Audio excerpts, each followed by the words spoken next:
Hello and welcome to the Blockade Runner podcast number 121. My name is John, and joining me as always is Ryan.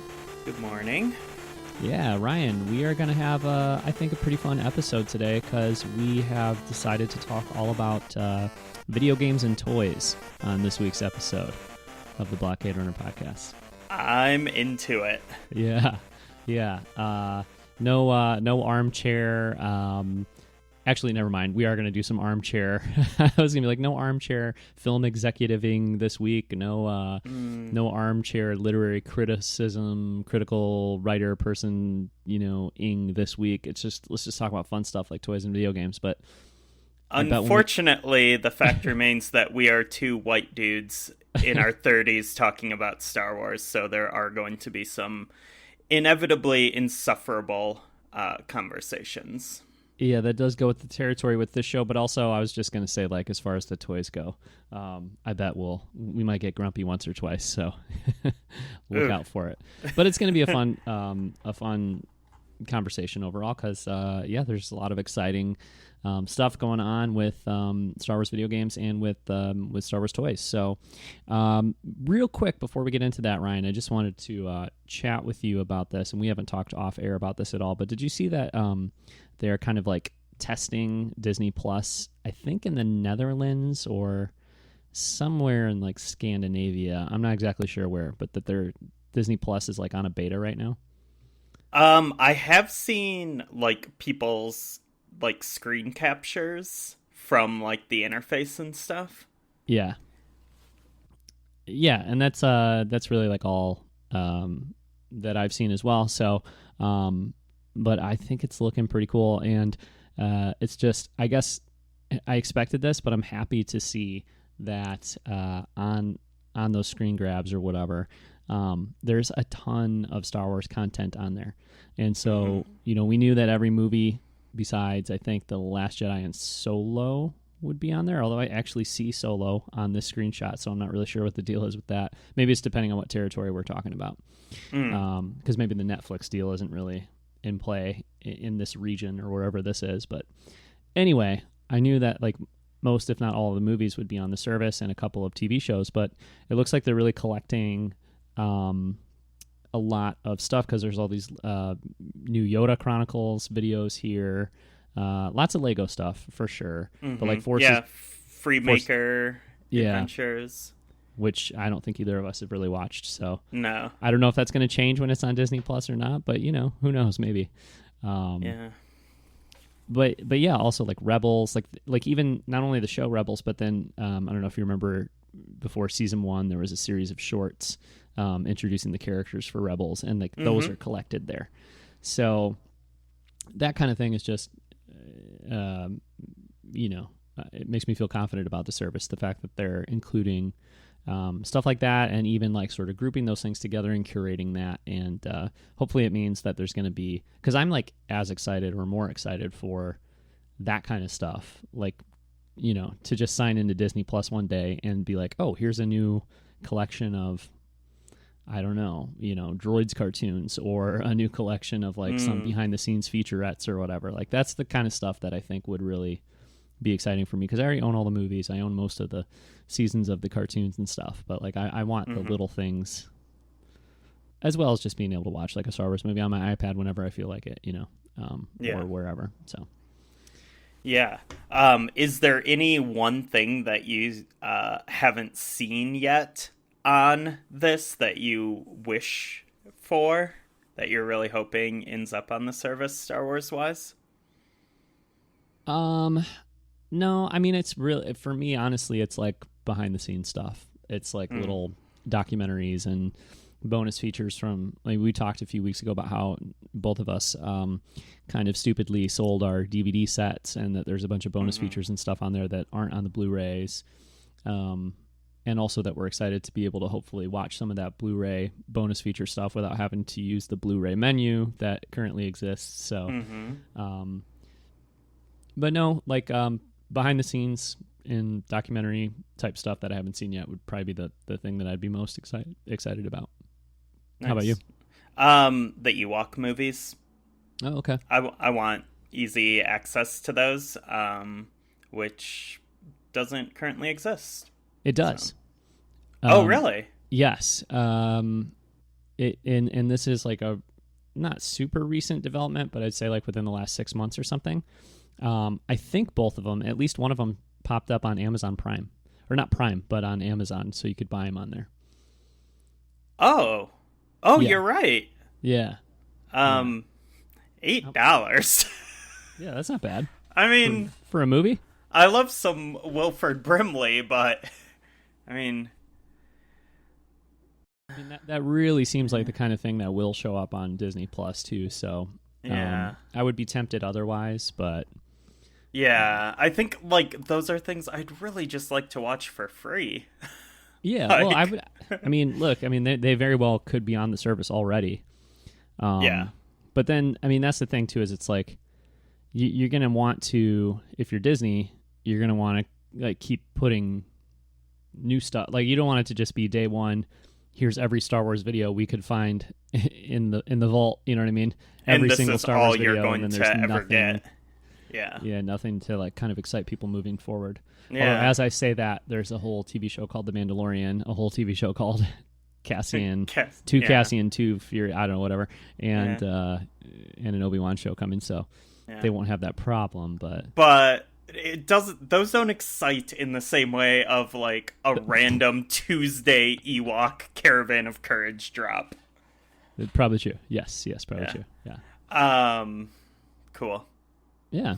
So okay. Well, I just wanted to touch on that real quick. The fact that I mean that service is already kind of launching in beta form in other territories, and a little less than 2 months, and we will be swimming in the Disney Plus stream ourselves. So that should be good.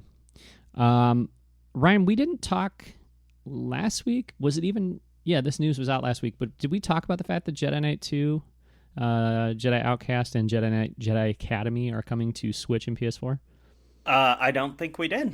I don't think we did either, which is crazy. Yeah. So, because it's a pretty exciting development, I think. You are more familiar with these games than I am, Ryan, but I should be excited about this, right? I mean, these are like pretty beloved games. Yeah, I mean, I think anytime we're talking Kyle Katarn, I think that is a time for excitement and celebration. Okay, so we have differing opinions on that, but that's cool. All right. I mean, how can you dislike that haircut and that beard? Kyle's great. Okay, all right, sure. But anyways, about the games, tell me about these.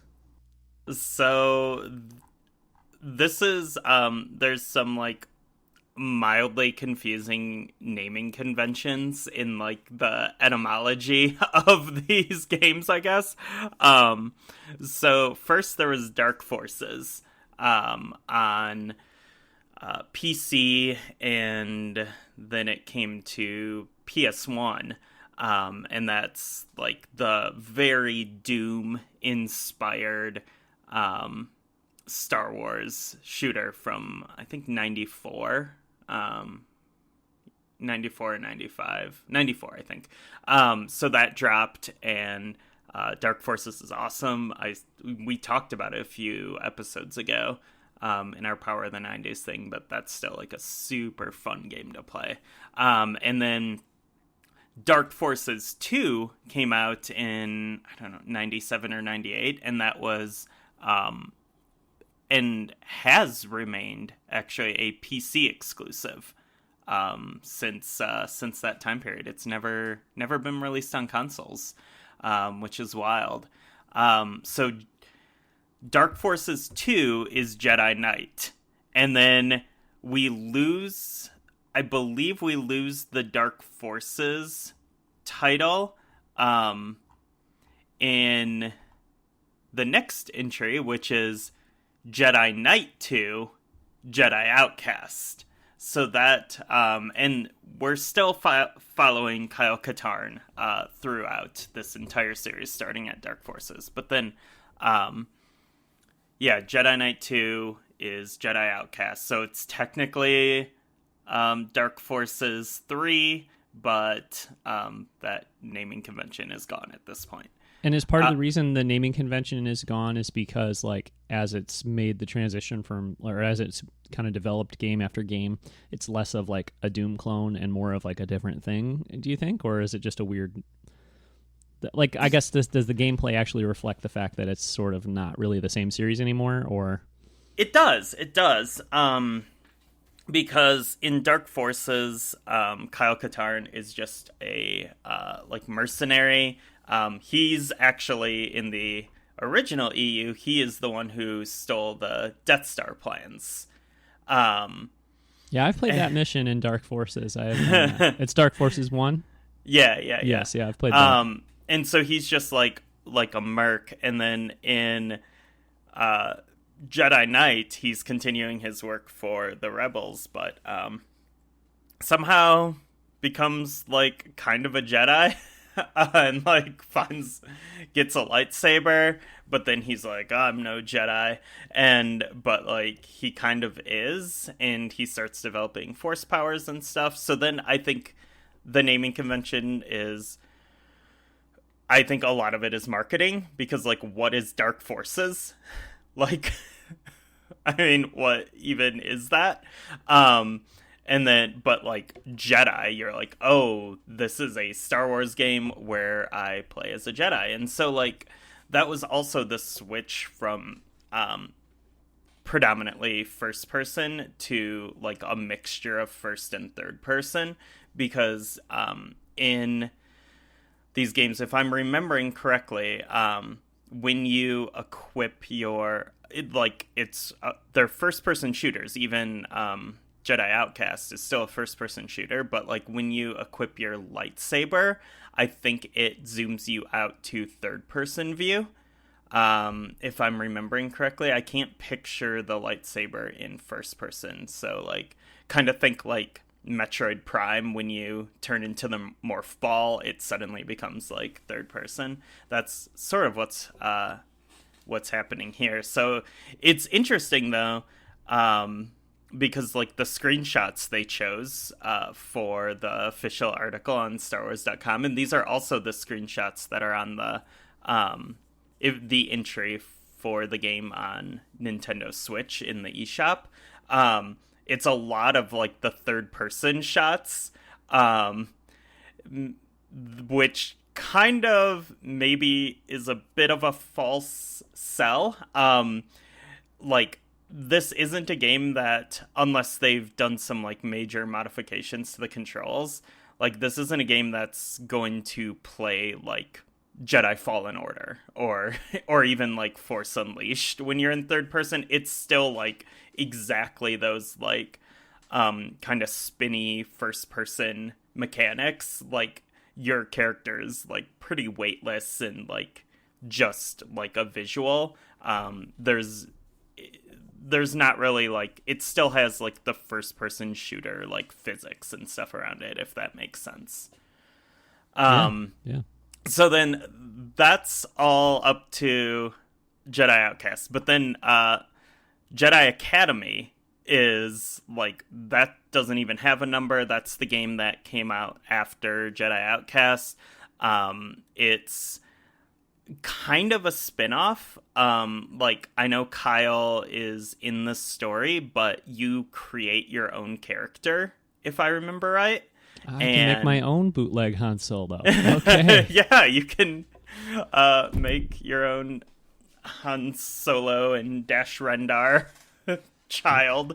Yeah, right. But yeah, so then that's coming out. That's the one I have the least amount of familiarity with. I didn't play that one as much back in the day, but I played the first three a lot. Okay.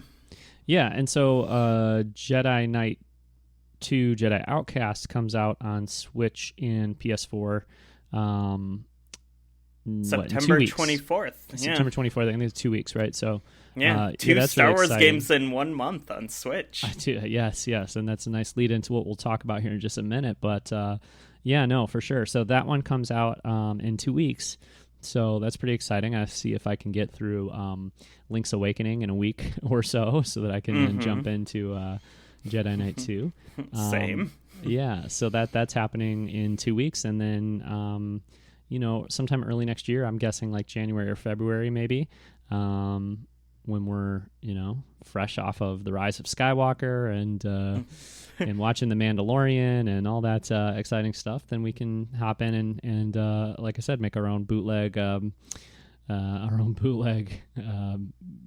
Han Solo, or maybe our own bootleg Boba Fett, kind of like the Mandalorian. And no, I guess you probably can't make a Mando character, but yeah, I think I weirdly remember you being able to make a Twi'lek. Oh, okay. Yeah, well, that'd be cool. Yeah. You could make the Twi'lek from the Mandalorian then, featured prominently in the trailer. Your bootleg Harris Syndulla. Yeah, there you go. Yeah. Boy, I love this bottom screenshot too on the StarWars.com post, like, yeah, where his teeth are like sort of growing out of his mustache or whatever, and I'm no Jedi. I'm just a guy with a lightsaber and a few questions. Yeah. He's talking to Thrawn. Spoilers. Sorry. Is he talking to Thrawn? He's definitely talking to Achis. Man, it's all connected, Ryan. It is all and connected. Then you got these. Is that Hondo back there? These 3 crude dudes in the background of that shot. Yeah. No, I am really excited about this. A Weequay? Yes, a Weequay. Yes, from the skiff or from Hondo Anaka, one of the two. Yeah. No, but I'm really excited about this. I have this game on GameCube, and I have it on my PC and Mac or whatever now too. I don't know if it's on Mac. I think it is, but yeah, I have this game. I've tried to play it a few times, but it's never really gotten into it. But I can't remember why it didn't work out for me on GameCube. I think I was mostly just playing Super Monkey Ball at that time in my life, so it was a little too far from Super Monkey Ball. And then usually if I try to play games on the PC, it just doesn't. I don't stick with it. I'm just not like a computer gamer kind of dude. But I very much am a Nintendo Switch gamer kind of dude. Like, I love the Nintendo Switch, which we're going to spend a lot of the episode talking about. So I think I will probably really play it this time. And it's also just exciting because, like you said, we have 2 Star Wars games coming out on Switch this month. And with these 2 games coming out from LucasArts, I mean, what's to stop them from bringing out any number of, legacy Star Wars games? If EA, kind of doesn't want to make any Star Wars content that is going to run on a Switch, or, if they want to just kind of do like one giant Star Wars game every couple years, which is sort of the path they've been on lately, then at least maybe we could get some legacy games on the Switch, and that would be really exciting. And I think there's just, like I enjoy Battlefront and Battlefront 2. We've talked about those games a few times on the show, and I certainly have a lot of respect for those games, and I like them, but I don't love them because they're not really the kind of game that I'm super into. So, and hopefully I'll like Fallen Order quite a bit, I'm looking forward to it for sure. But yeah, just like I feel like there's a lot of older Star Wars games that maybe could service a different audience, or service an audience that's not necessarily into the giant like AAA kind of huge, high fidelity kind of graphics, deal like Battlefront and Jedi Fallen Order and all that kind of thing. So, and I just really like my Nintendo Switch, so I want more Star Wars games on there. Yeah. Just so be real. Yeah. This could be a good sign. So hopefully this is a sign of things to come. Yeah. And I mean, what's funny is like when you think about I remember when Jedi Knight 2 was coming out, like it was the big AAA Star Wars game of that time period. And it got those console ports. What's interesting about the console ports is it came to GameCube and Xbox. There was not a PS2 version, which is really fascinating because like PS2 is the best-selling console of all time, and it's like the console that was quote-unquote winning at that time. Yeah. It was I believe it was the least powerful of the 3, but I wouldn't think it would have been enough of a deal to like make it, they were Yeah. close. They were all three close enough, I think, that you could have definitely pulled it off if you could pull it off on the Yeah. other two.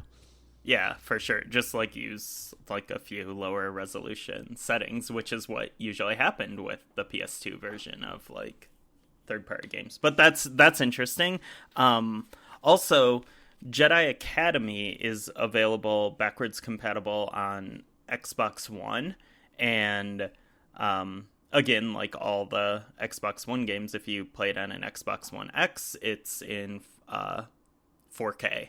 So that's like these games are only coming to Switch and PS4, which is like interesting when there's like a third console that Star Wars games also sell really well on.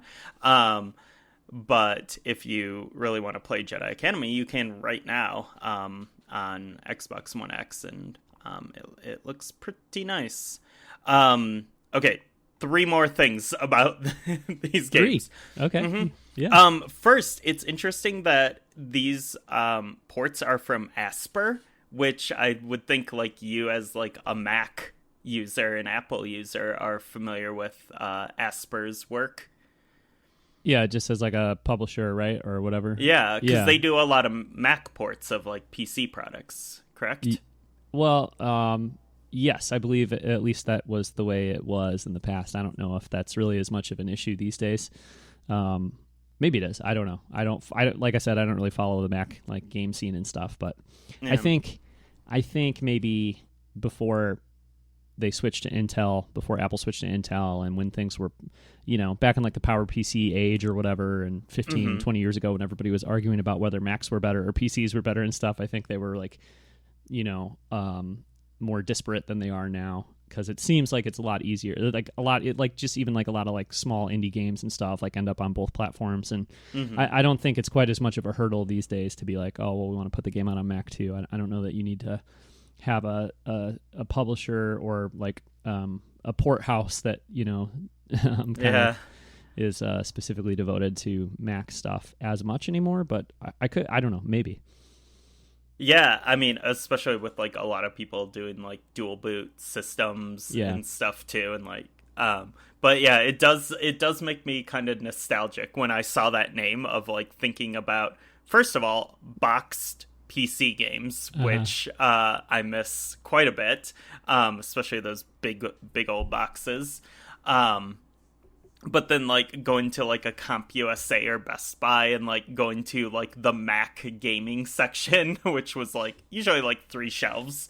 But and just seeing like that Asper logo, and there was another company that did a bunch of them too. I don't remember who it is, but I don't remember for sure either. But I want to say like Myst and stuff like that was done by Asper for Mac, right? Yeah, and like the Doom ports, and I don't know.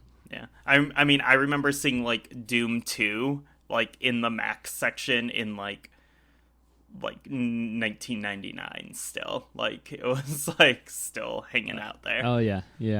For like full price. Yeah.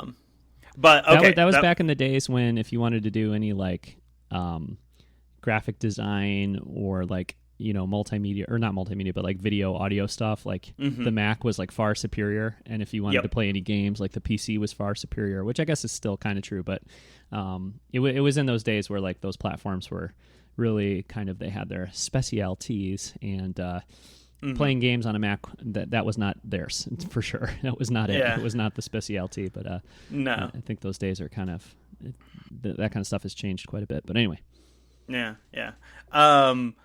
Okay, other thing, gyro aiming on Switch.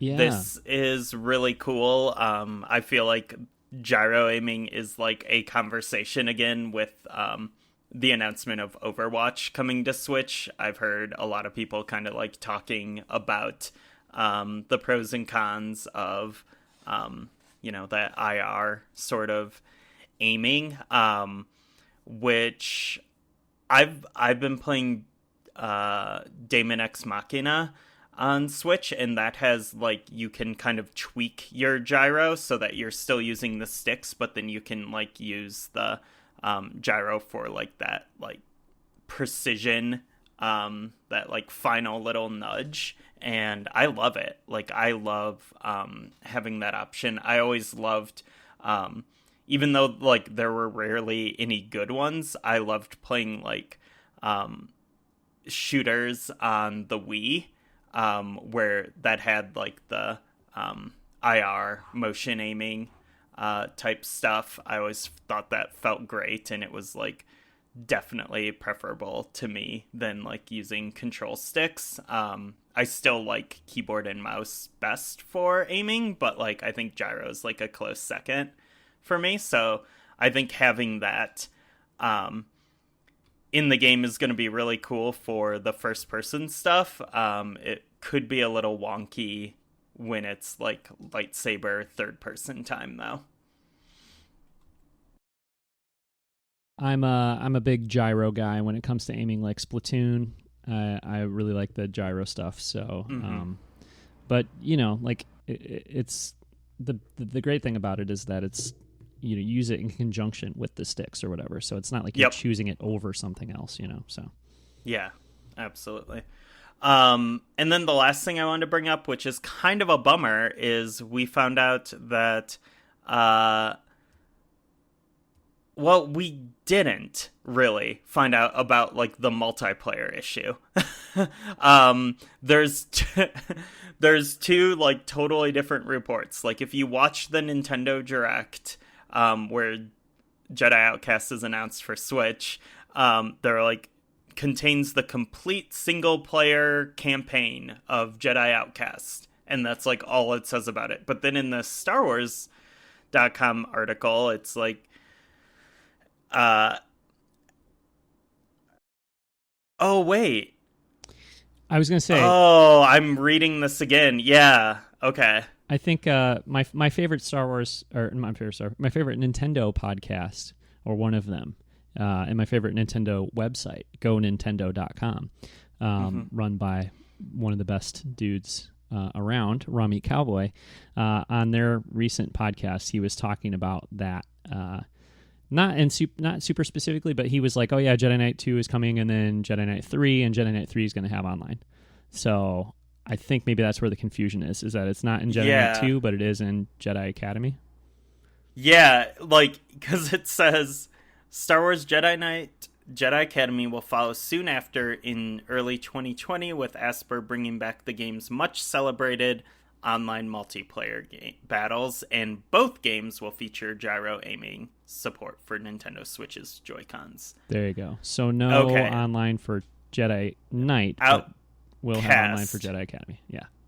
Or Jedi Outcast, but it will for Jedi Academy. Yeah. Right. Okay. Well, I hope I've never played multiplayer Jedi Academy.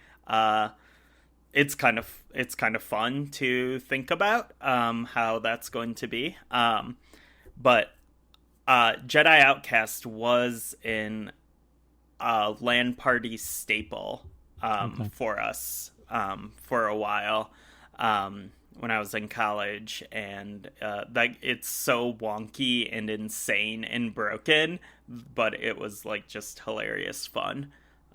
So I hope that the Jedi Academy multiplayer is more of that. Cool. Yeah, no, that should be fun. And you know, obviously it'd be great if Jedi Knight had the online too, but I'm kind of okay with like, all right, let me play this one, you know, this fall. There's a lot of other stuff coming out too that I want to play this fall, so I won't necessarily have a lot of time anyways, and let me get my bearings about me playing Jedi Knight, and then maybe in early 2020 when there's less going on, you know, that'll be a good time to hop into the multiplayer thing. So there must be some kind of reasoning on their part for bringing it to one and not the other.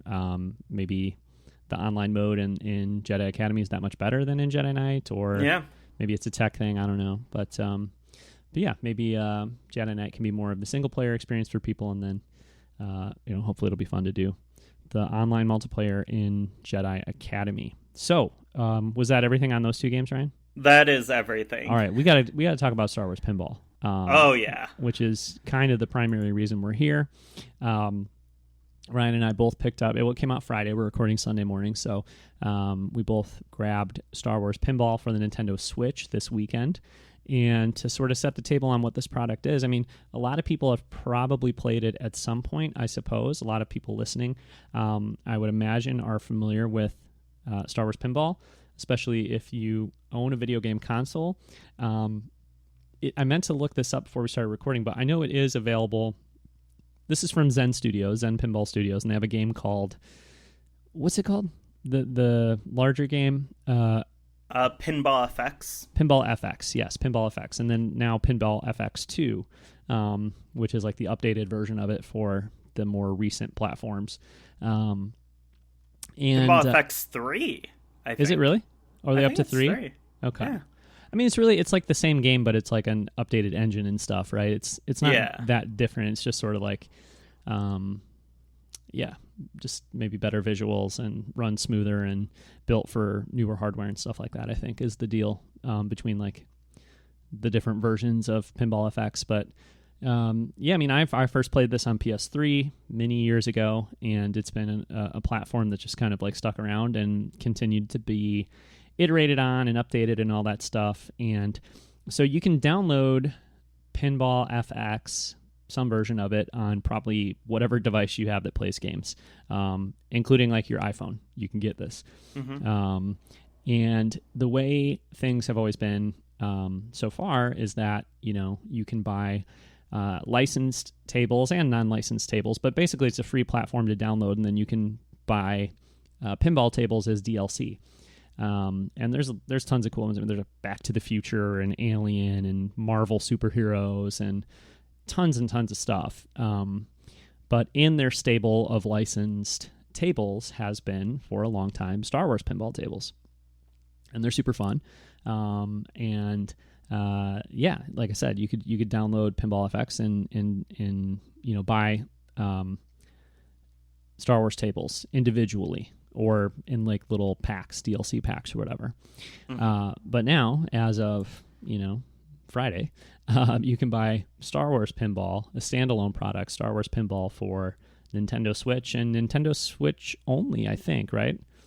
As this package. That's a great question. Yeah, I believe sure. So. Yeah. And, we have been complaining on this show for, basically ever since the Switch came out or shortly after, about Star Wars tables not being on Switch. And because you could download Pinball FX for a long time. It's been available on the Switch, but it never had any of the Star Wars tables, and that was so frustrating. And it didn't. There were other tables that didn't have two licensed tables like on the Switch, and it's one of those things where I think when they make the deals with the license holders, it's probably only for specific platforms, and it's probably easier to, bring some licensed tables to new platforms than it is to others. But yeah, it was one of those things where I was like, oh my God, I can't believe, like, we're so close. We can play Pinball FX on our Switch, but can't play Star Wars. So I think it was worth the wait, though. Like, it's really cool now that it exists as its own product, and I love just like the fact that everything from the time you boot this up to the time you close it down, it's all Star Wars all the time. There's no other elements to it, and so and it's also definitely less expensive to buy this package for $30 than it would be to buy all of the Star Wars tables as DLC. Yeah, I think I don't remember the pricing on them, but the tables when buying them individually are in packs, but I'm sure this is cheaper altogether. Oh yeah. I think like when the Force Awakens tables came out, it was $10 for two tables. So that's like $5 a table, and this is 21 tables for $30, I think.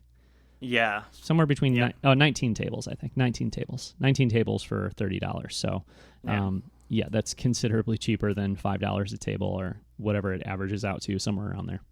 Yeah, and especially considering all the extra stuff that went into this, which is pretty fantastic. Like how they made this feel like a very Switch-specific port.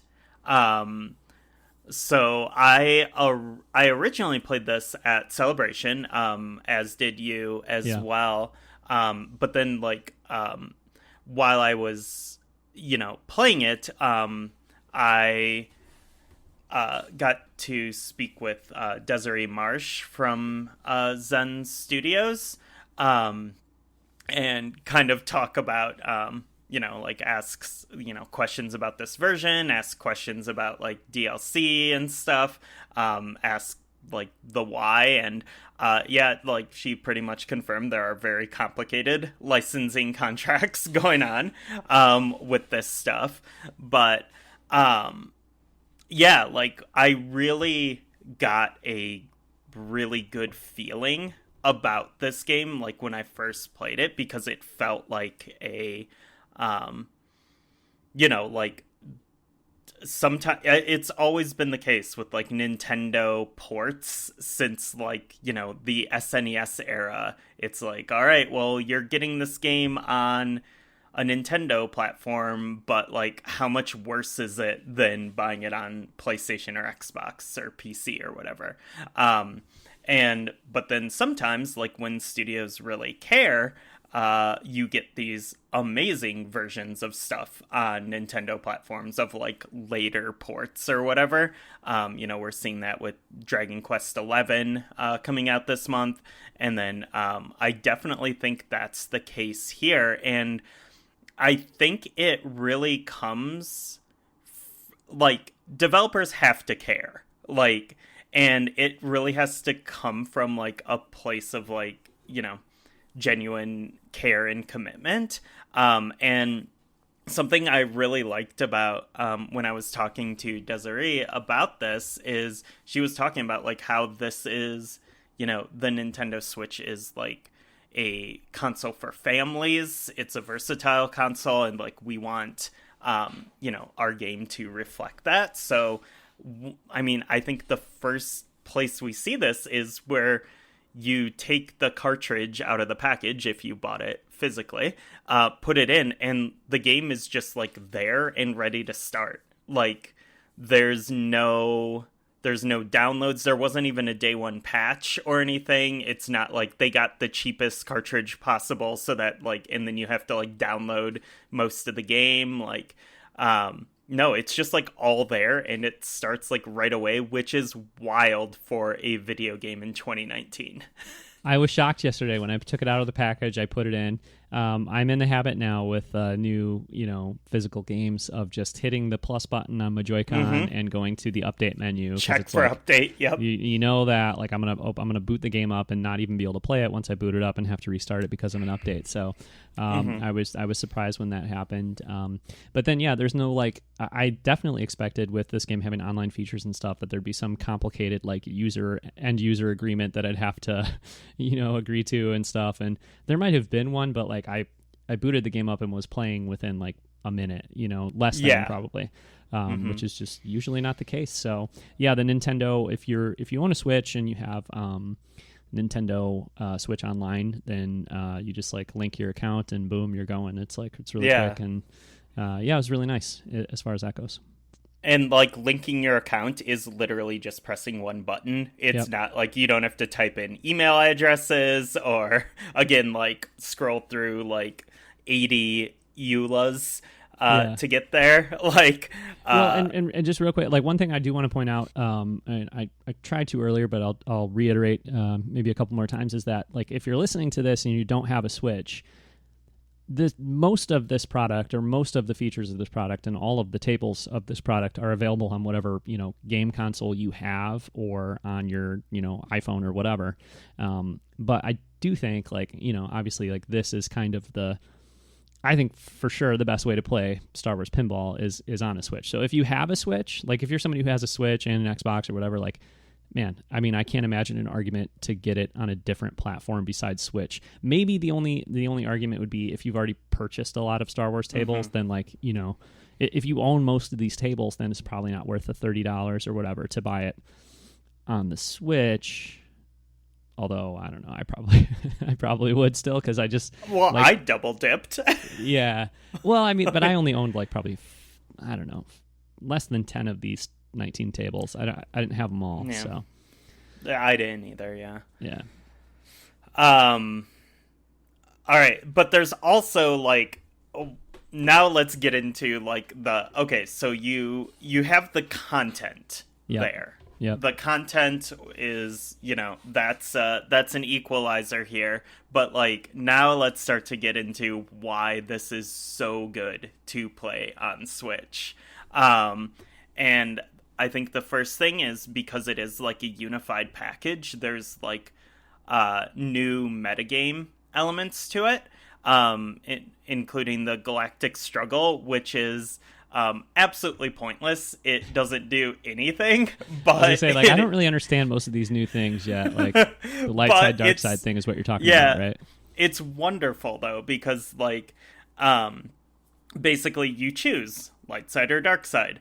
Everyone who's playing this game online has chosen light side or dark side, and you just play the game, and your score is like goes through like some sort of like math formula that gives you X amount of points for your side, and then like there's just on the home screen there's just this constant fluctuating arrow of like, are things leaning towards the light side or leaning towards the dark side, because of like player scores, like what are people choosing, etc. So I think I think as Star Wars fans we should be working to find balance in that. Right now it's like very heavy light side, so like I've picked dark side, and I'm really trying my best to represent the dark when I'm playing. Hey Ryan, could I take 15 seconds to just say that balance is about finding balance within you, and a balance between the light side and the dark side is not equal sides, light and dark, okay? That's not how the universe works, all right? That's not how the galaxy works. I'm really tired of people saying like we need like the same number of Sith as we have Jedi, otherwise there's no balance, all right? No, we need most people playing Star Wars Pinball to play on the light side, because that's who the good guys are, and you need more good guys than bad guys. You need very few bad guys. We don't need dark side, okay? Yeah. I don't know, it's weird though, because I'm looking at my Nintendo Switch, and like one side is blue, one Joy-Con is blue, and the other Joy-Con is red, you know what I mean? It's like, really, if this was going to be appropriate, it should be like one Joy-Con is blue, and the other Joy-Con is like 90% blue with like just a little bit of red there, you know what I mean? It's purple. We all have a little bit of darkness in us, but like, come on now. Ryan, do you really want to be equally good and evil at the same time? I think Darkseid is a little bit more than just being evil. I think there's elements of the dark side that are in everyone. There is like a degree of selfishness, and yeah, but they shouldn't be 50-50, right? Self-survival. Yeah, well, I don't like, not all of the dark side is bad though. Right. Like there's the I was just being a goof, because we should keep talking about Star Wars Pinball. We should talk about this. There's like cutting dudes' heads off with a red lightsaber. Like, that's extreme. That's pretty bad. Yeah. And then but there's also elements of the dark side that's like wanting to, not be completely selfless, like protecting yourself, protecting your family. Like those are technically dark side things. Even having a family is not. Are you looking at this from like a more of a, like, maybe I'm just stuck in my Western perspective and I can't think of it from like, other angles? You're looking at it from like more of a well-rounded perspective, like with a healthy dose of Eastern mentality in there as well as Western, huh? I think I'm basing my understanding of the dark side off of Revenge of the Sith, specifically the novelization, which is fresh in my mind, and then The Last Jedi, and the scene where Luke is kind of explaining stuff to Rey. Mm-hmm. And, you know, there's life, there's destruction, there's... Yeah, but remember when Rey went right to the dark and Luke wasn't like, please do that on Mondays, Wednesdays, Fridays, and every other Sunday, and then go to the light side on Tuesdays, Thursdays, and Saturdays. That way we'll have equal 50-50. He didn't say that. You're being ridiculous, and you know it. So we are cutting this conversation off good. now. That's what I was going for. We're going to talk about pinball. Okay. Let's talk pinball. Okay, let's talk about pinball. So anyways, that's a fun, weird feature in it. And then I think probably like the biggest area where this game benefits on Switch is the controls, I would say. Like in the it takes a very specific setup to play this game perfectly, but I saw you tweet about that. Yeah, like we've both found that setup, and it's glorious. Okay, you say that, but I actually have not found that setup. So I am like really struggling to figure out exactly how I want to play the game, to be honest. Oh, really? Yeah. Like, why don't we go through like kind of feature by feature and talk about this stuff? Okay. Actually, why don't you describe your ideal setup? What is your setup? So my setup is playing with the Flip Grip, which is an unofficial third-party Nintendo Switch accessory, which lets you... it's basically a piece of plastic, that lets you slide your Switch into it. I have the plastic right here. Yeah, there you go. You slide your Switch vertically into the top, and then slide the Joy-Con on the side, and then you just press the minus button on the Switch, and it immediately flips you over to a vertical orientation. So that... Oh, see, I didn't realize that, but there's an icon on the menu that you can press to, like a touchscreen icon. Because I actually went into the video settings thinking there would be somewhere where I could switch it, and I couldn't find it anywhere. So then I was like, what do I do? Then I came back out and I found this little box or whatever on the menu screen. I touched it and then it switched. So. Yeah, that works too. It's a very crowded main menu. Yeah. There's a lot happening there. But you get... so the benefit of this is you get the full view of the table. You know, pinball tables are not horizontal widescreen objects. Like they are vertical... you know what a pinball table looks like. It is like a long vertical thing that you face vertically. And so it doesn't really work in our world of horizontal viewing devices for the most part. Let's come back to that. Of like iPads and stuff. So what happens is when you're on like a typical screen, whether it be the Switch screen, in portable mode or your TV or monitor, there's scrolling that happens, like think like pan and scan in a film, but vertically, to like kind of track the ball. And the benefit of this is you get a zoomed in version of the table, but then the kind of drawback is you're not getting the full view of the table, so you're kind of like guessing where you want to aim your ball. I mean, sort of, but okay. So you do vertical mode. Okay. I want to jump into my thoughts on that issue and others, but I want to hear like what your setup is first. So you've got vertical mode. Mm-hmm. Okay. HD Rumble. HD Rumble turned on to the max. Okay. The HD Rumble is really, really good in this game. And it does like really kind of like well simulate what it's going for. And HD Rumble, for those who don't know, is like the Joy-Con on the Nintendo Switch it's just Rumble, but they have like I don't know if it's more than one Rumble motor within the controllers or if it's just more adjustable. But it's like a more sophisticated version of like the Rumble that you have that you've had in controllers since like N64 days. So that's what that is in case anybody's listening and they don't have a Switch. So, and frustratingly, in my opinion, because I didn't even I have not played with HD Rumble on yet, just because it's not on by default.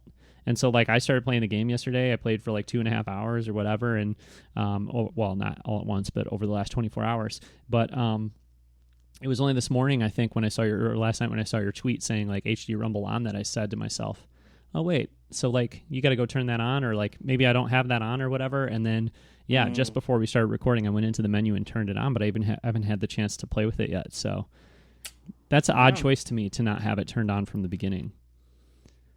Yeah. I mean, I know it can be kind of overpowering for people. HD Rumble, one drawback of it is it can be super loud. It really shakes and the motors make a lot of noise and stuff. So maybe that's why. But I mean, so do pinball tables. You know what I mean? Big deal. Yeah. If you can't stand the heat, get out of the penny arcade. Get off the boardwalk. Yeah. Okay, but you say it does a good job of simulating, Oh, yeah, it's transformative. Wow. It's really huge. It's one of those games that just, does that really well, and, you notice it, and you're like, this is really good, and then you can't imagine playing without it.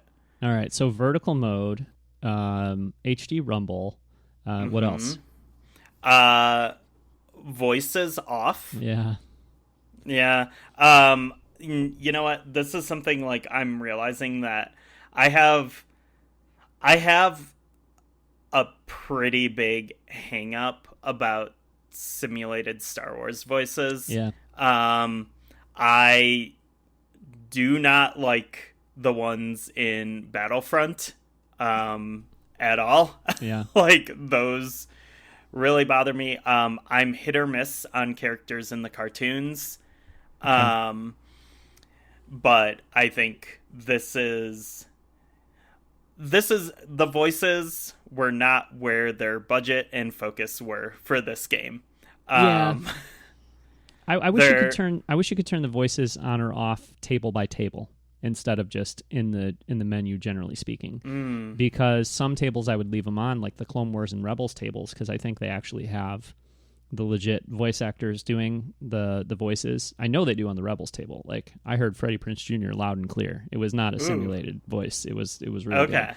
And Tia Sakar and all those voices. And I'm sure Tom Kane and those guys did voices for the Clone Wars tables. So I mean that stuff would be great. And yeah, it's just table by table, because there's some tables, even the droids table, which features a lot of C-3PO. It's for sure not Anthony Daniels. Most of the lines sound pretty good. There's one or two lines he says though where I'm like, oh man, that doesn't sound like C-3PO. But for the most part, it's not too bad. So I don't know. I'm kind of torn and the voices on, voices off thing, because I definitely want to hear them in Rebels, and actually too, some of the more recently developed tables, because they've been doing these Star Wars tables for a long time, and the original ones, I mean, this is something we should talk about maybe later too, but I feel like the design of the tables and stuff, it's gotten more interesting, and it's taking advantage more of some of the things you can do with a video pinball versus actual physical real pinball. But as a result of that, I feel like they rely more on the characters walking around on the table and interacting and doing things. And so when you have them doing that, but they're not saying anything, it's kind of weird. So yeah, anyway, I just wish you could do table by table for the voices on and off, but yeah. And I'll say one more thing, which is a little bit blasphemous. At a certain point, I was playing last night for I don't know, half an hour before I went to bed. And I ended up just turning all of the sound off and just listening to music while I was playing, because that is blasphemous. I was getting kind of tired of pretty much variations of just the main Star Wars theme on every table. And I think I wish there would have been more variety in the music. Like, why is the Force Awakens table, like, are we not getting like Rey's theme and stuff on that table? Like, we're just getting like regular Star Wars main theme. Well, what about the Last Jedi tables? I think they have different music, don't they? Yeah, but it's like it's just like kind of variations. Okay.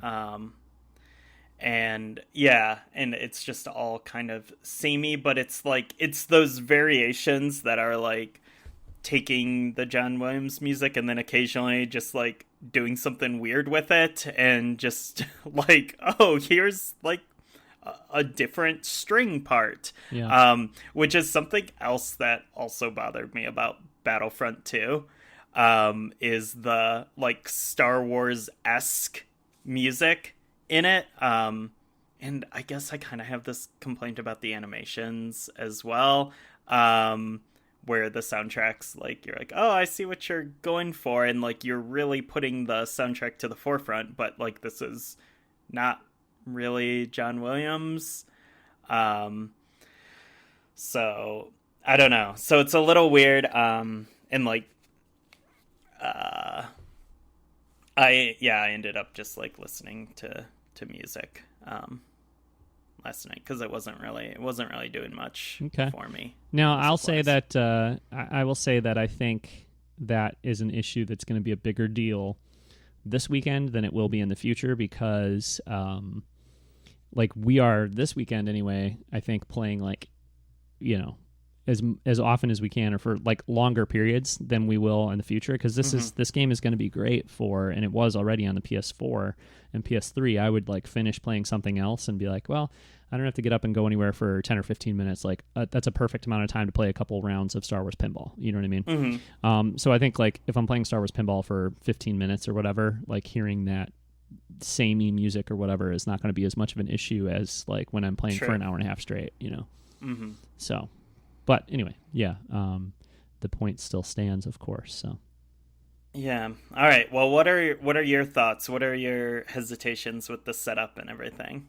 Oh, okay. Yeah. So, like, it's not that I disagree with you on any of those points specifically, but like, I think well, I guess I kind of do, because I think the perspective that a lot of people have, or the assumption that people make, is that like because pinball is a vertical, like the tables traditionally are vertically oriented, and even the design of the tables in, you know, Star Wars Pinball are vertically oriented, that playing in a vertical setup is the best way to play. And, you know, I have a flip grip as well, and I've been playing, if I'm playing handheld, I'm going to play, you know, flip grip for sure. I'm going to play vertically rather than horizontally. But it's not my favorite way to play the game so far. Like, I prefer to play it on the TV.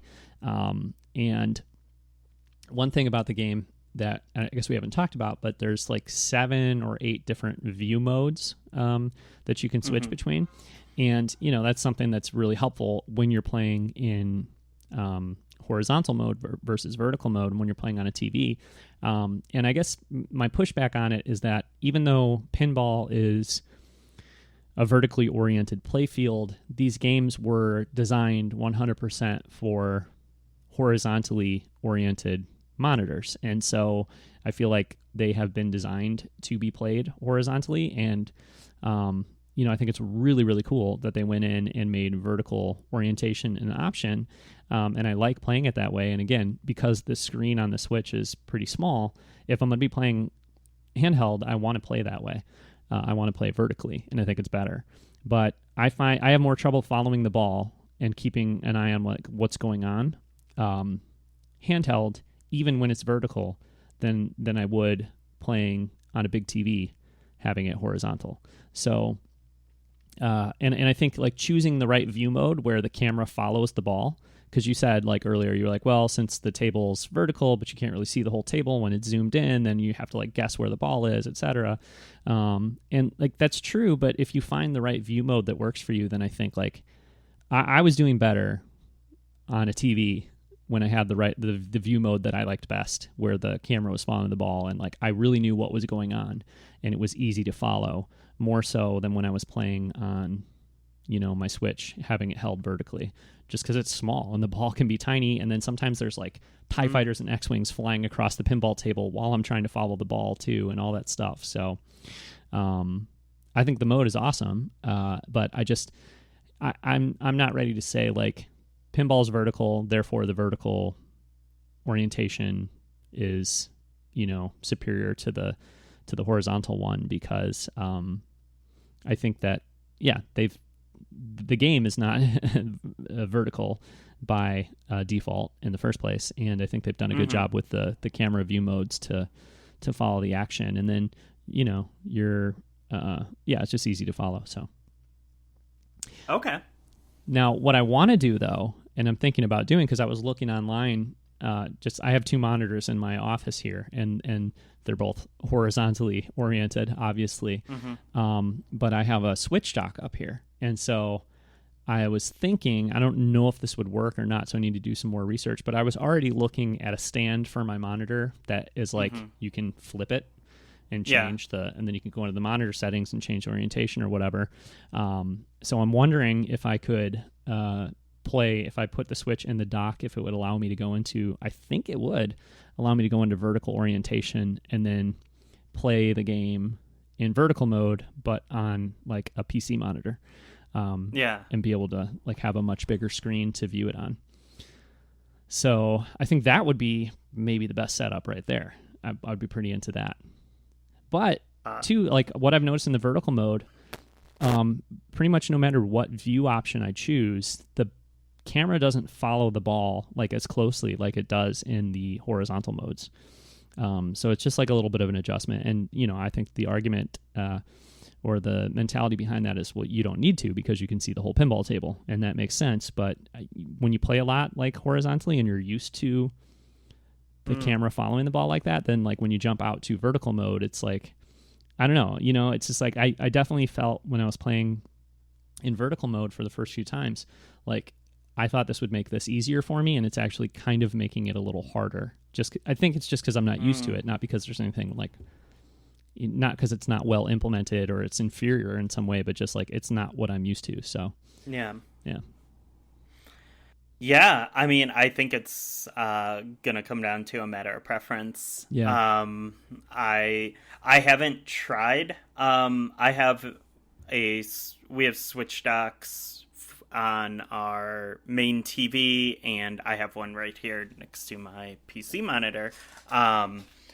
And I rarely play my Switch docked. In general, like it's maybe 10% of the time I play Switch. So I haven't even tried those modes on a TV. But you know, I did play those modes on Xbox and PlayStation before. So like, yeah, I do know that, like, yeah, that's how the game was. You know, the game took that into account, I should say, because like these the Pinball FX series started as a downloadable title on Xbox 360. It was an Xbox store exclusive, actually, when the series first started. So like it was always kind of designed. It didn't like originate on like something vertically oriented like a phone or an iPad. So yeah, that was kind of always the design philosophy behind it. But I think like it's really exciting that they can, you know, finally incorporate in an easier way like that vertical orientation with, you know, like proper buttons. But if you want, you can actually straight up just play the game. If you don't have a flip grip and you don't really care about button inputs, you can just play the game. Just take the Joy-Con off your Switch and you can play it in tablet mode.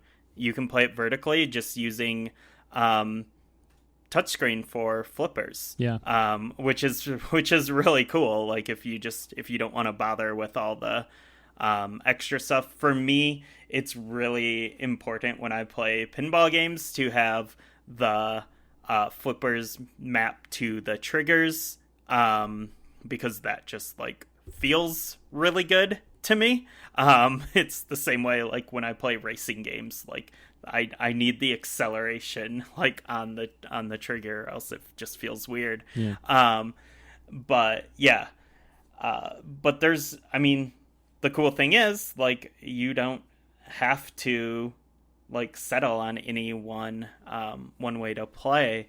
It's, you know, kind of whatever fits your play style the best. Like it's just so many options, which is one of the wonderful things about Switch is that, you know, it's a system of options. And you know, you have stuff like we were just talking about, like Jedi Outcast. Like you can play that, you know, you can play that game handheld now, like Jedi Outcast on a portable, like on a plane, like that's wild. But you can also like take your Joy-Con off and like use them to like aim, like you were playing like a Wii game or something, and like, or you can use like a Pro Controller and just play it like a normal game on a normal TV.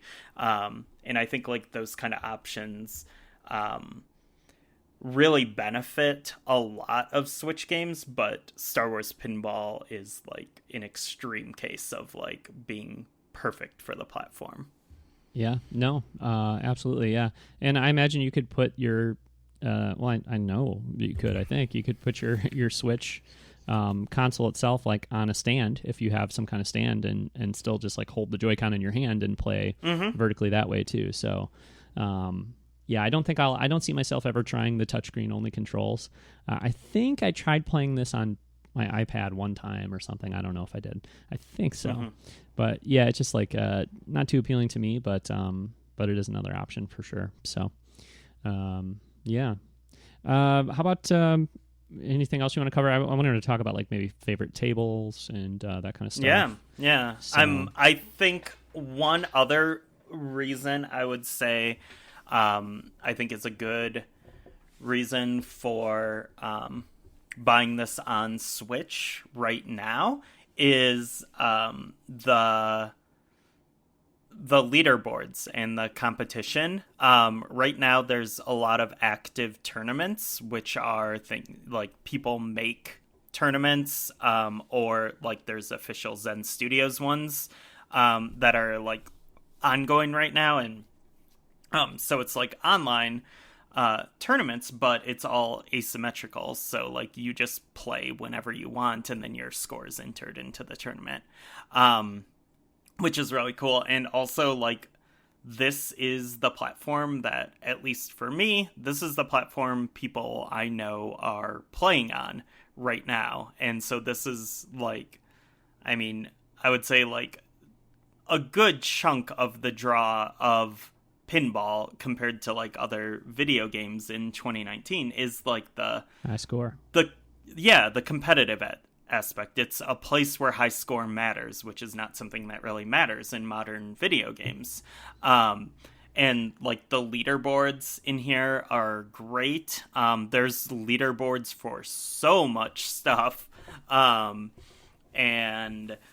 depending on like the modes you're playing in, like I have some of my friends have not even touched some of the modes, and some are like really focused in one area, but there's just a lot of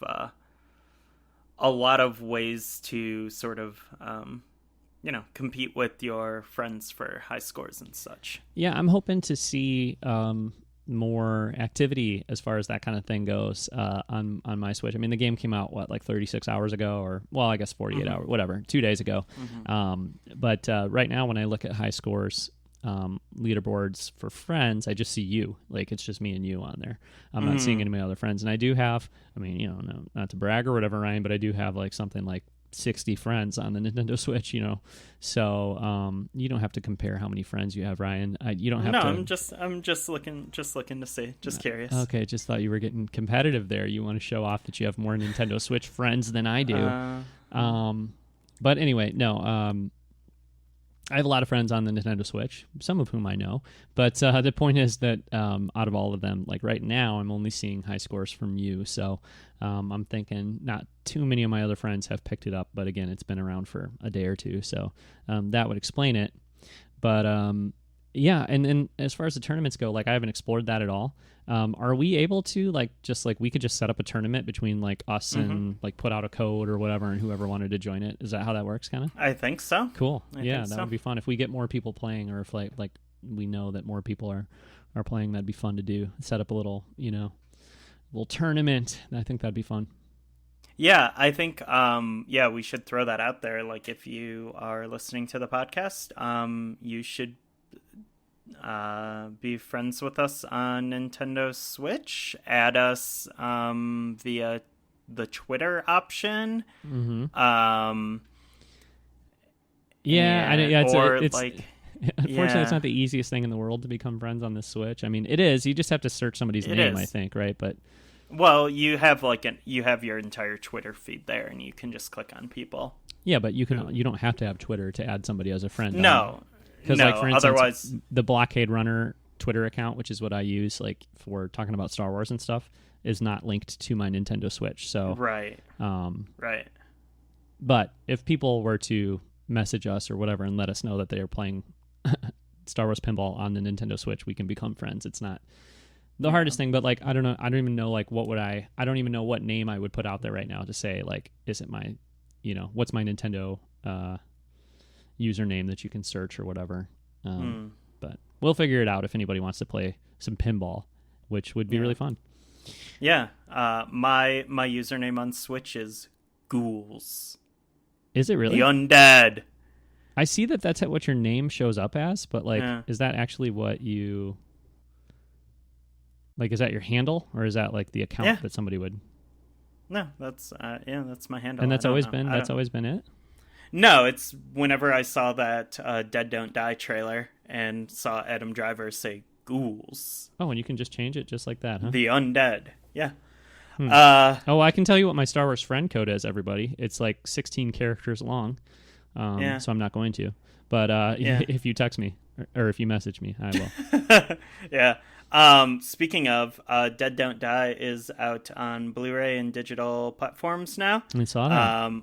Which, if you like amazing Adam Driver performances, this is another one. Yeah. Do a double feature. Watch this and Black Klansman, and you'll really appreciate the range of Adam Driver. Cool. Yeah, I'm looking forward to. Is it called Marriage Story or A Marriage Story or whatever? The Noah Baumbach? Yeah. I'm looking forward to that one for sure. Yeah, in a month or two. All right. So you want to talk about like favorite tables, Ryan? Yeah. I think my favorite one is probably unsurprisingly the Last Jedi one. Actually, the Last Jedi 2, because there's like the proper film table, which is awesome. And then, but like I actually think I like the Octo table a little bit better because there's like porgs and stuff, and it's pretty cool, and caretakers and just like fun little details there. But I do like the Last Jedi proper table because it has the allusions to Canto Bight in there as well. So yeah, when you eject your ball or whatever you call it at the beginning, it goes into like a little Canto Bight, like I don't know what the proper swirly gambling hole? Yeah, like a gambling like some kind of roulette thing or something. I don't know what you'd call it, but I don't either. So no, that is cool for sure. I would say as far as the Last Jedi tables go, the Octo one is my favorite as well. But sequel trilogy tables, I think my favorite overall would be the Force Awakens, the primary Force Awakens table, the Jakku one.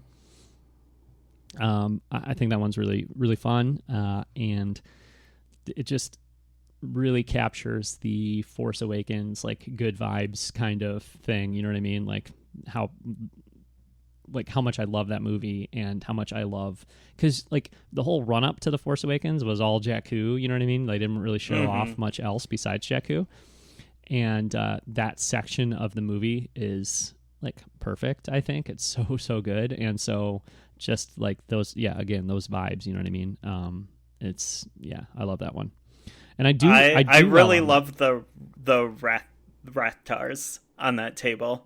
Yes. When they pop out like that makes me very happy. Yes, for sure. Oh my gosh, I got to turn on my.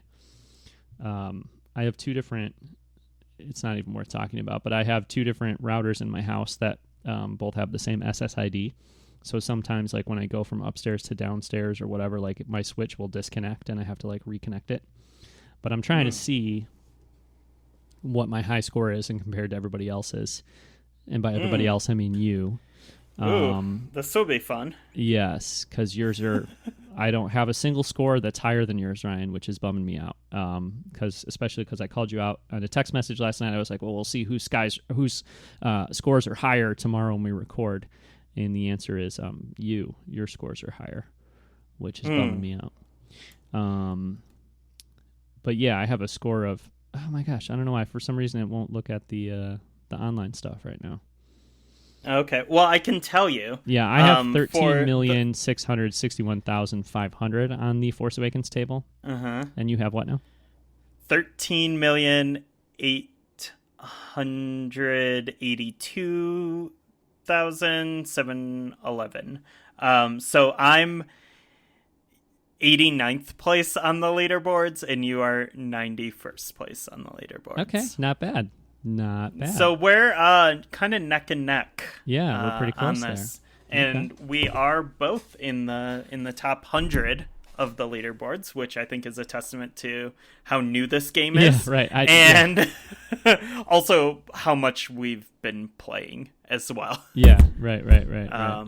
Because I've been playing this game a lot. Now, why does it show on the leaderboard, like, okay, so it's showing your score and my score, and then there's like a good guy lightsaber and a bad guy lightsaber, and they're extended a certain amount, but like our good guy lightsabers are extended to the same degree, and then your dark side lightsaber is extended a little more. Is that because you're a dark side user, maybe?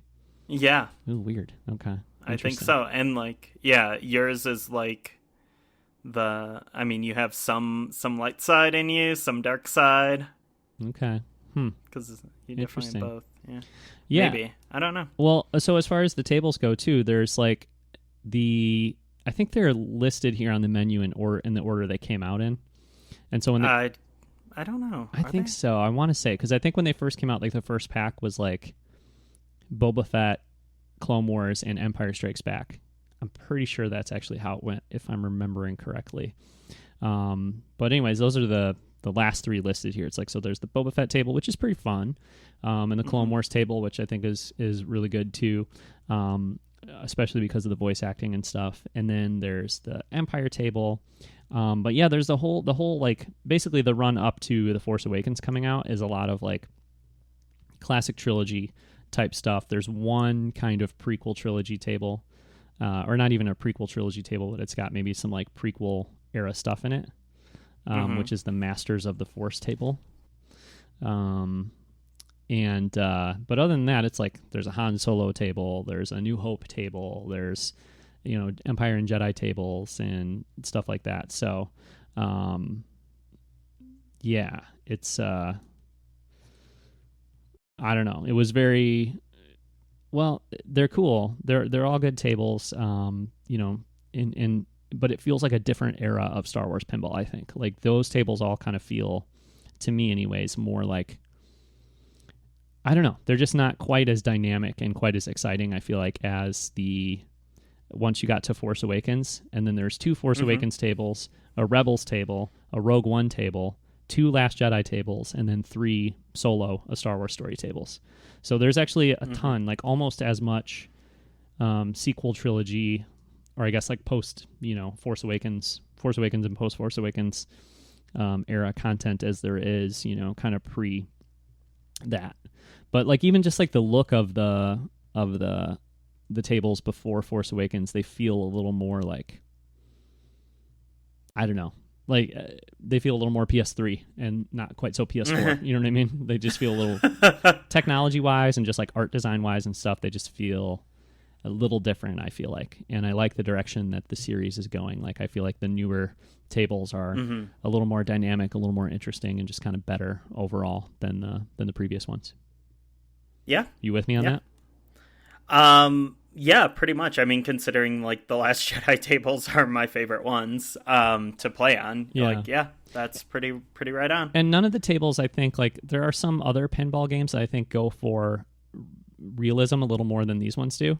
And I think that Pinball FX has always been sort of like, well, it's a video pinball, therefore we can do things you can't do on a real pinball table. So like, let's have fun with that, which I appreciate.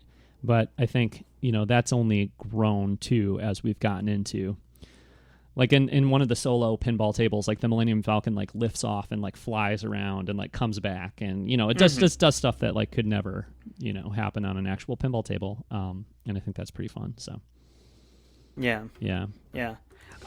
So kind of like on the subject of like scores and stuff, like I want to start getting into the metagame stuff. I think like we can, you know, I think we can vouch for this. This is very good video pinball. I'm not a pinball aficionado and I'm not a video pinball aficionado, but I think these games like feel good.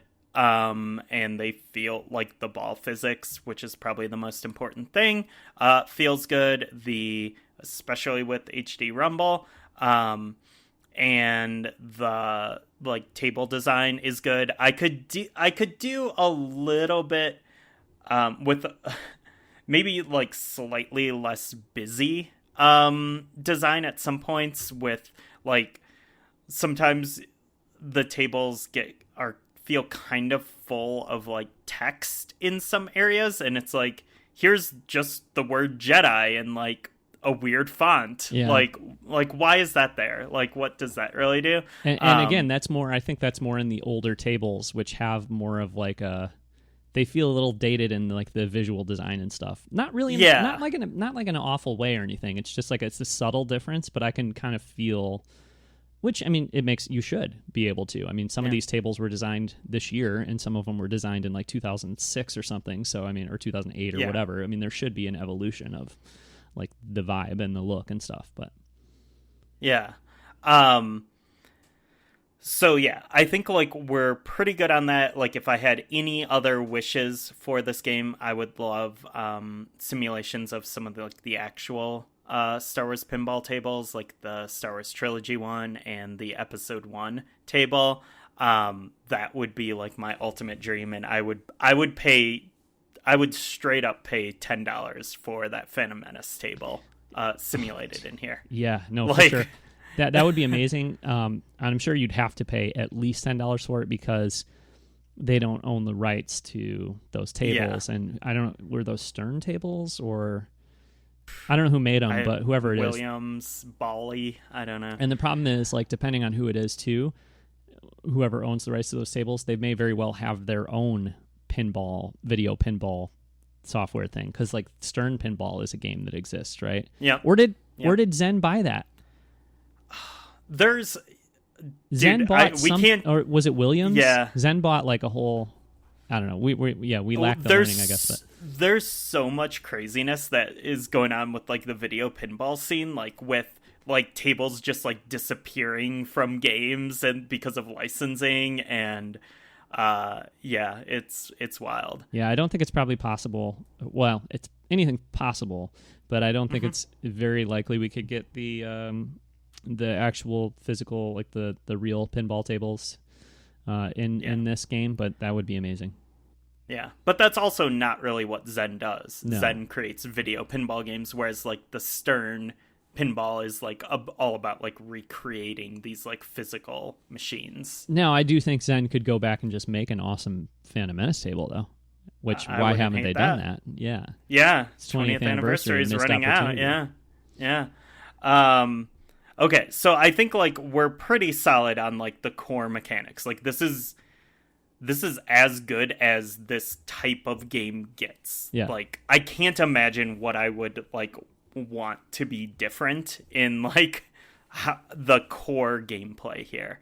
Like the amount of tables is great. But like I think it really starts getting good when you dig into like the metagame, like the overlay of everything, because it's all connected. And what's like like something you'll notice right away when you're like looking at like your high scores compared to other players is like some players have like a background behind their name. Other players have like a title next to their name. And that's all based on like the unlocks that you get in the game. Like when you're playing, everything you do feeds into your overall player level. And that, unlocks certain things at certain points. That's one method of unlocking, like no matter what you're doing, you're earning points towards that level. Cool. Then there's also, there's multiple modes. There's mission mode, which is like, okay, this isn't your traditional 3-ball go for a high score. It's like, see how many points you can get in 5 minutes or whatever else. Or like, there's also like weird mini games in there that aren't even pinball. That's like move these, use the paddles to move these like ships back and forth like Space Invaders style.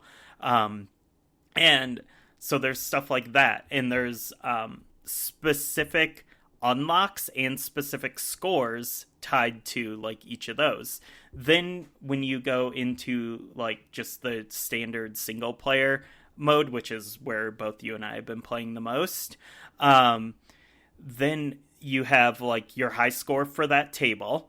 But then there's also table mastery, which is another scoring method that's just your general score is feeding into this table mastery bucket. And once you play the table enough and get enough points into that bucket, there are like totally separate unlocks for that as well. You like skills, right? Like, or like basically multipliers and stuff that'll be added to your, like you can get like force powers for specific tables. So that yeah. And that is another thing which is separate from table mastery because it's this other currency that I believe are holocrons that you earn. And then you can use those to unlock force powers and talents, which are modifiers to the table, which you can select a certain amount of them. And it could be like some examples are like 10% bonus to multi-ball scores or 20% skill shot score bonus. Yeah. And you can have those active as well. But you have a set holocron currency. So like right now I have 9 holocrons. Do I want to use them to unlock skills at the Last Jedi table or like a different table or what? So that's just like another element here.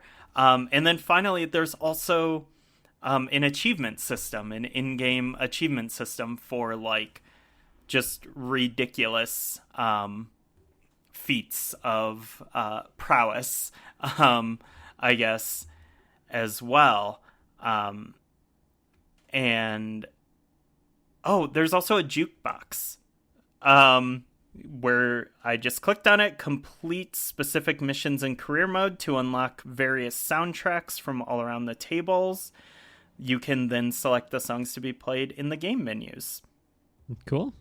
So yeah, there's so much here that like even if it was just high scores and comparing with friends, like I think that is like an almost infinite amount of replay right there.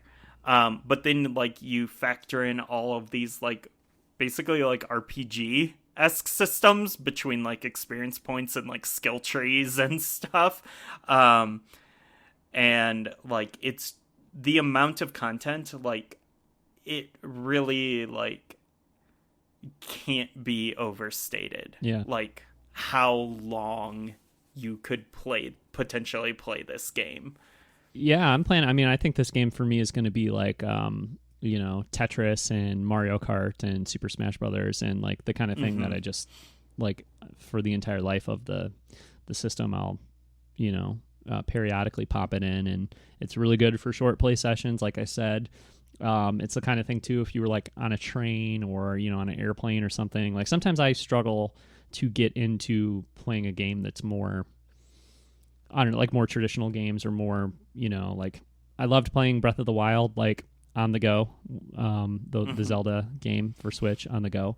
But, sometimes like I need to be able to like concentrate, and I don't want to be like, having all this other stuff going on around me and like trying to play a game like that. But, you know, Tetris or pinball is like perfect for that kind of scenario too. So, just on so many levels, it's a perfect fit for Switch. It's just like, I don't know. I mean, Switch, I think, is really the ultimate platform for a game like this. It's couldn't be more perfect in my opinion. So, because you can play it on the TV, you can play it, handheld, you can do vertical, you can do horizontal, HD rumble. I mean, it's just really, it's the perfect setup. And, for those listening that don't have a Switch yet, the Switch Lite is coming out in a week. That's a $200 Switch, although it's handheld only, which to me is too great of a drawback personally. But I know, Ryan, you're getting one, right? You're excited about it. So if you just want a handheld Switch, I mean, that's $200 and that's one way to go. But again, you don't need a Switch to play this for the most part. I mean, there's some features that are Switch exclusive, but if you're just, hearing us, if you're still listening to us talk about pinball an hour plus in, and you're interested in Star Wars Pinball, then I think there are a lot of ways to play it. Yeah. Yeah, and I think last thing I want to say is, like, again, this is just, it's such an incredible package for $30. Yeah. It's just, like, such a ridiculous value. Yeah. But the last thing I want to say is, like, this is, there's a lot of games that get ported to Switch, and some are ported better than others. And, like, the Switch just simply is not as powerful as, like, a PS4. So there are times where, like, you're getting a lower resolution version, or, like, a game at half the frame rate or something. And with this, like, you do not see it at all. Like, the tables just look pristine on this system. There's no...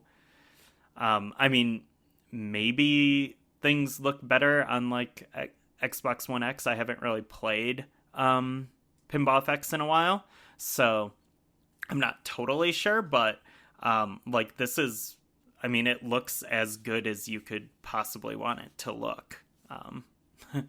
Yeah. What do you think? Should we expect Rise of Skywalker tables for Pinball FX, or? Nothing's been announced. I think that's a fair assumption. I think it's like, I feel like this product just got like a new lease on life with this version. Hopefully it, does well in stores. I do hope like this is the first time they've done a packaged version of Pinball FX, I think, and it's definitely the first time they've done a packaged version that's just focused on Star Wars. So, I hope this gets a lot of like, just off the shelf purchases from people who are like maybe not following Switch stuff or not following Star Wars stuff super closely, but are like, oh, well, this is like peanut butter and chocolate right here. Like, a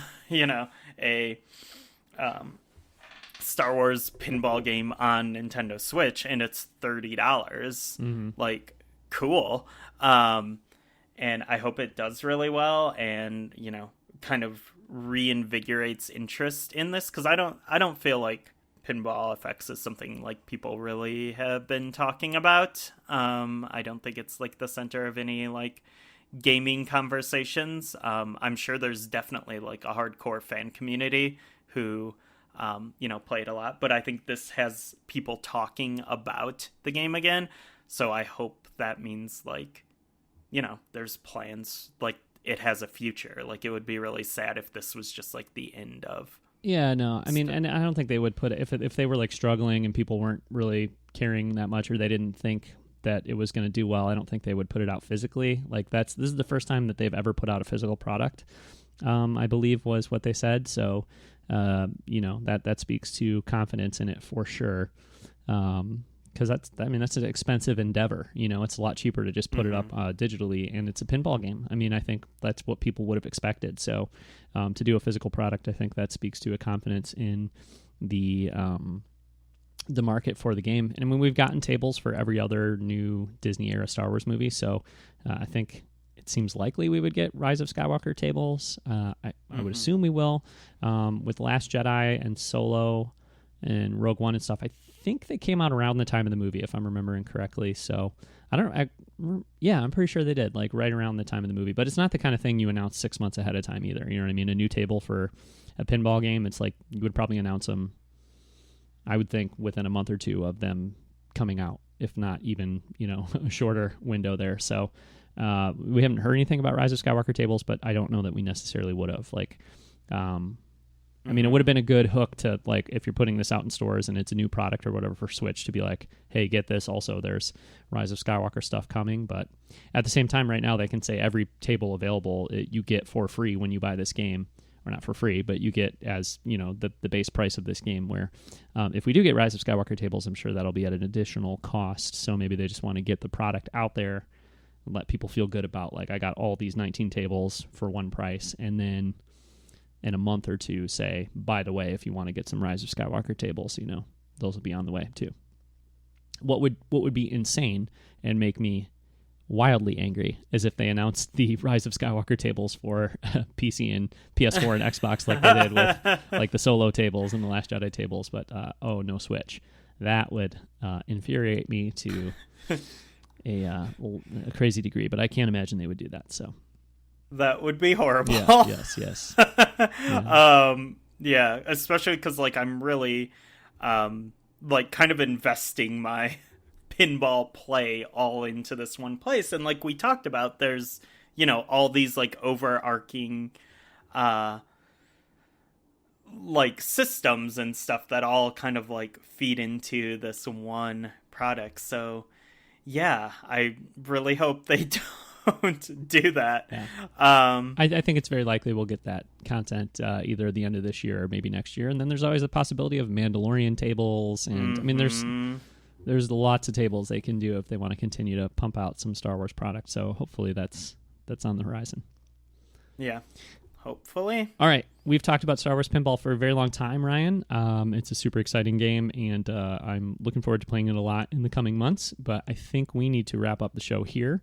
So there's an entire half of the show, not unlike our conversation about the light side, the dark side, the balance, I guess I'm kind of going more with your angle as far as, like, I don't want to do 90% of the show about pinball and then 10% about Star Wars toys. So, I guess I want to find a balance, like more of the Ryan 50-50 mentality. That's okay. So I think we need to save the toy conversation for next week, and who knows what might leak between here and then. Oh yeah. So because we're getting daily toy leaks at this point. Yeah, so. And certainly we're getting never toy announcements from Hasbro or Star Wars. Like they don't want to tell us on any level what's coming out in 2.5 weeks. So we just have to go to Yakface forums and other leak sites to figure out Instagram to figure out what's on the way. But they are more than happy to send me emails trying to get me to sign up for Pulse, though. Yeah, right. They have no qualms about that. Like, I think that's where their communication is focused. Well, we'll talk about it more next week when we talk toys. Yeah. But I don't think it's probably Hasbro's call to not announce any Star Wars toys. I would imagine it's Lucasfilm has a very detailed and carefully crafted marketing plan for all Star Wars licensees and for whatever. Which is all being ruined by like some dudes at like a Walmart in like North Carolina or something who are just like, oh, all these toys are here, I'll just buy them.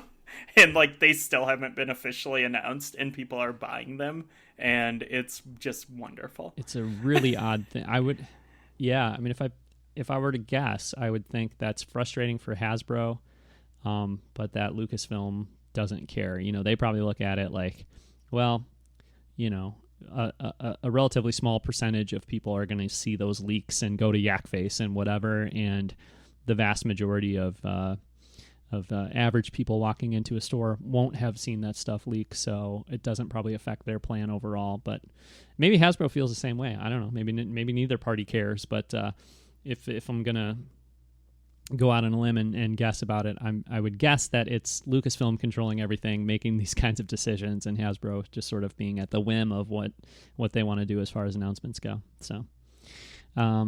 But we can complain about that a lot more next week, Sounds great. as well as talk about how good some of the upcoming toys look, and how not great one of the lines looks. But anyways, we'll save it for next week. Stay tuned.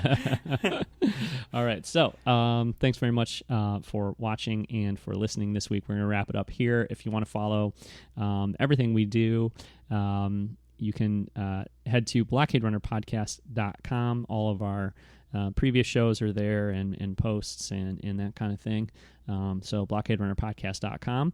If you want to reach out and let us know what you think about the show, or you want to tell us that you're playing Star Wars Pinball on the Nintendo Switch, and we can compare scores and set up tournaments and stuff, then email us at blockaderunnerpodcast@gmail.com, or we are on Twitter. The show account, which is what I use to talk Star Wars, is at Blockade Run, and Ryan, your account is at Brandwarf, BRAWNDWARF.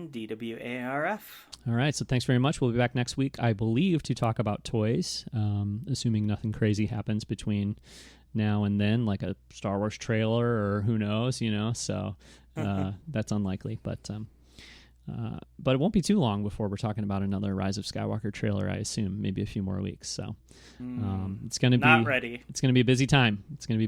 So, but we'll kick it off next week with Star Wars toys and who knows what else. So, yeah, thanks very much for watching and or listening, and we will be back next week with another episode of the Blockade Runner Podcast.